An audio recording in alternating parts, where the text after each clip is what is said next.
आकाशवाणी भोपाल से प्रस्तुत हैं प्रादेशिक समाचार।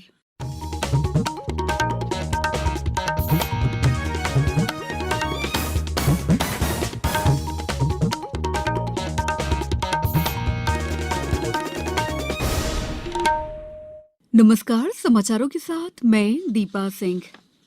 प्रधानमंत्री नरेंद्र मोदी ने कहा है कि सरकार न्यायिक प्रणाली में प्रौद्योगिकी की संभावनाओं को डिजिटल इंडिया मिशन का एक अनिवार्य हिस्सा मानती है।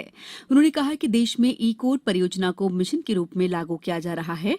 नई दिल्ली में आयोजित राज्यों के मुख्यमंत्रियों और उच्च न्यायालयों के मुख्य न्यायाधीशों के संयुक्त सम्मेलन के उद्घाटन सत्र को संबोधित करते हुए प्रधानमंत्री ने कहा कि न्यायपालिका संविधान की संरक्षक है और विधायिका नागरिकों की आकांक्षाओं का प्रतिनिधित्व करती है।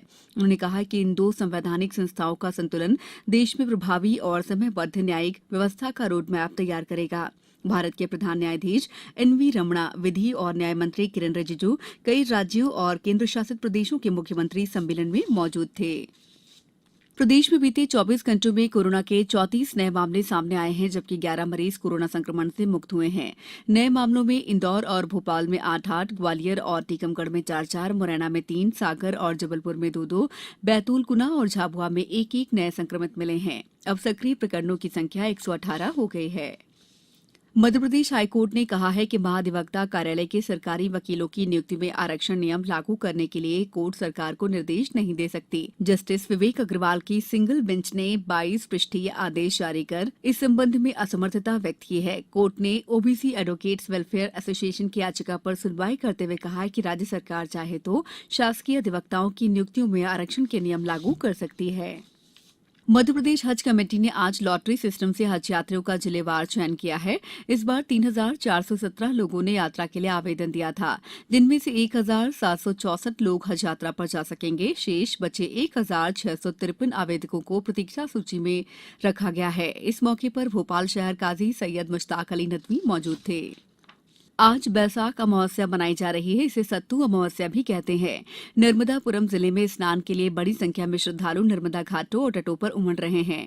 यहाँ की प्रमुख सेठानी घाट, बांद्राभान सहित सिवनी मालवा तहसील के नर्मदा तट बाबरी घाट, आमली घाट सहित बिलाड़िया घाट में लोगों ने सुबह से ही पहुंचना शुरू कर दिया। श्रद्धालु नर्मदा तट पर सत्तू का दान कर रहे हैं।